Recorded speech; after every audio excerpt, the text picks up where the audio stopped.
If you're having trouble sleeping or you're wondering, is there any kind of food and nutrition things that I could do to help my sleep, then this video is for you.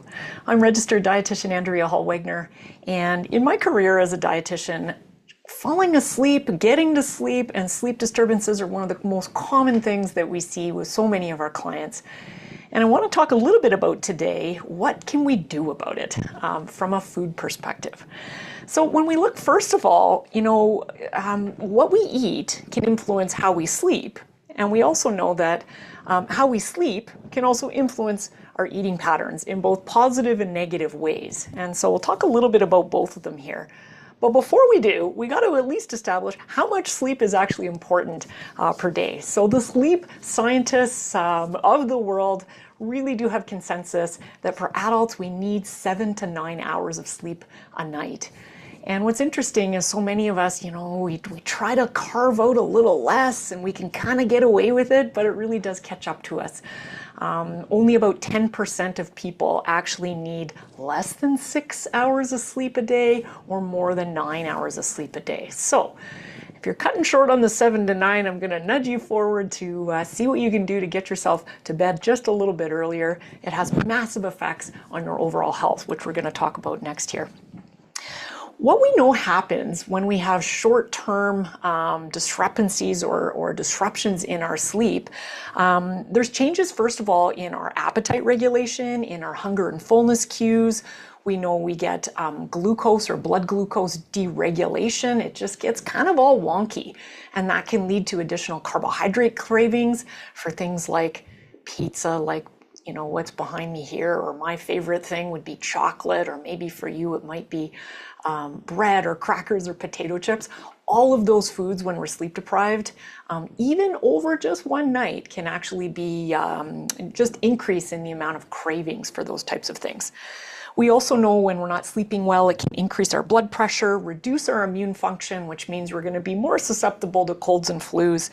And then, interestingly enough, it can also reduce our cell regulation and regeneration. And what that means is that our hair, our skin, all of those other parts of our body that are a little more aesthetically driven aren't going to function quite as nicely. And so we're going to look a little more tired naturally. There's a reduction in sex drive, headaches, ability to focus and stay attentive is going down. And certainly we all know if we have not had a good night's sleep, it can influence our mood. We can get a little bit more cranky. We can get a little more stressed, or maybe we don't have as much patience for our family members or our coworkers when we haven't had a good night's sleep. Interestingly enough as well, we see even a short term, like one night of sleep, can also increase our just overall risk from a safety perspective in an accident at work or in a motor vehicle operation, even crossing the street. They've done data on this, that one night of sleep loss can influence our risk in terms of just having some sort of a personal accident. So that's what happens if it's short term. Now I want to talk a little bit about what happens when things are chronically low in sleep. And here's where we start to see a real risk in overall chronic disease. So cardiovascular disease, diabetes risk goes up, colorectal and breast cancer risk goes up with chronic sleep deprivation. And then we start to see changes in our overall weight. So if you're struggling with your weight, one of the biggest things that you need to hear in this video is one of the most important things I need you to do if your weight's been a challenge for you is I need you to look at trying to get more sleep. One of the most important things to focus on. We also see premature aging of your hair, your skin, reproductive system. For men, now we see a lowered sperm count with chronic sleep deprivation, changes in fertility for women. So increased risk of depression and anxiety when we're not sleeping, attention deficit, memory loss, headaches, severe fatigue, and again, more safety concerns. So that's all the bad news. That's all the stuff that you probably know a little bit about. What can we do about it from a nutrition perspective is the next question. So what are some foods to help us sleep better? What we know, if we look overall, there's no sort of magic, eat this and you will sleep better type of nutrition approach we can take. But a couple things to really keep in mind is as we wind down to the later parts of the day, we want to reduce the amount of overall volume of food that we are going to be consuming. And that's because really big meals and lots of evening snacking can definitely make it harder for us from just an overall digestion perspective. So we're more prone to reflux, to heartburn, to indigestion if we've eaten a lot and then we lay down and try to sleep. And we're probably also going to be more likely to have to wake up throughout the night to urinate, which is going to be disruptive again from a sleep perspective. So we want to wind down those meals is the first sort of piece to look at.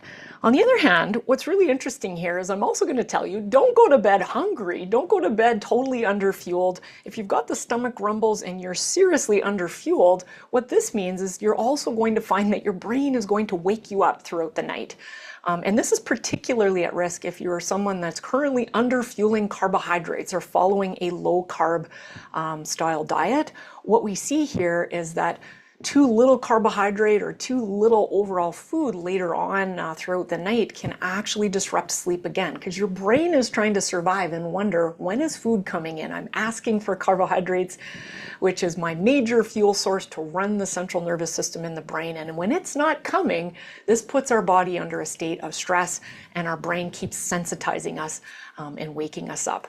So carbohydrates, of course, are coming from your grains and starchy foods, your fruits and your veggies, lactose and dairy foods is your carbohydrate there. And then, of course, sweets and savory foods. We call those soulful foods we chose for taste and enjoyment, also have some carbohydrates in them as well. So eat a little bit of carbohydrates later on into the day to make sure that our brain's got what it needs to get us through the evening is one thing I do need you to know.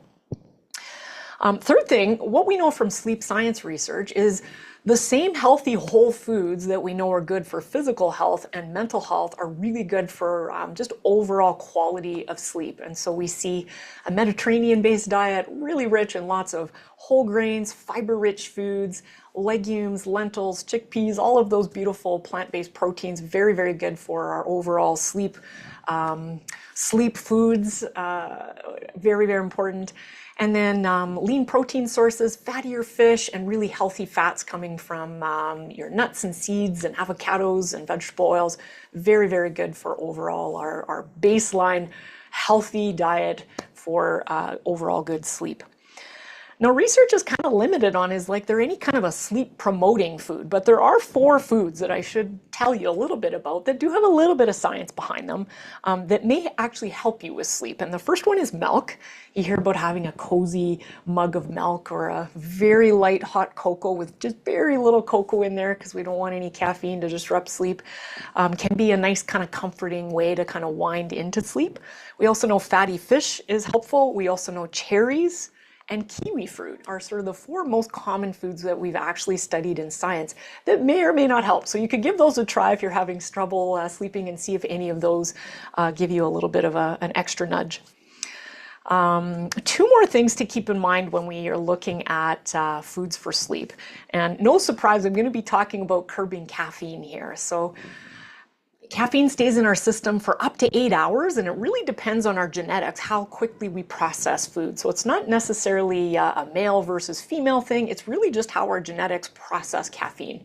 And so this is why you probably know some family members that could have a cup of coffee and fall asleep in an hour, whereas you might be somebody that if you had, a cup of coffee in the afternoon, this could keep you wide awake heading into the sleep hours.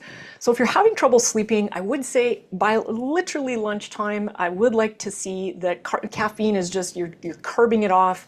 You're sticking instead to water, sparkling water, herbal teas, non-caffeinated teas to kind of coast through the rest of your afternoon.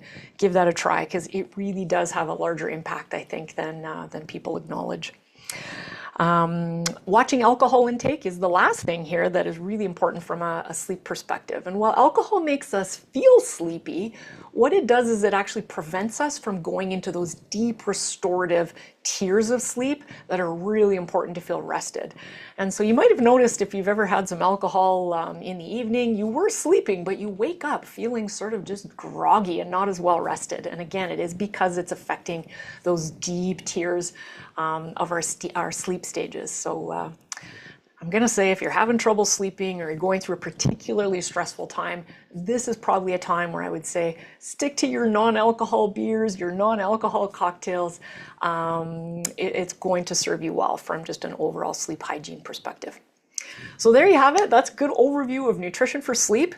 Of course, there's all sorts of other lifestyle factors that are important for sleep, but I wanted to focus in on my area of expertise around nutrition. If you've got more questions around nutrition, you're looking for some inspiring recipes, more articles, and want to dive deeper on this subject, you can head on over to our registered dietitian website. It's healthstandnutrition.com for all sorts of great facts from myself and my colleagues. So thanks for watching.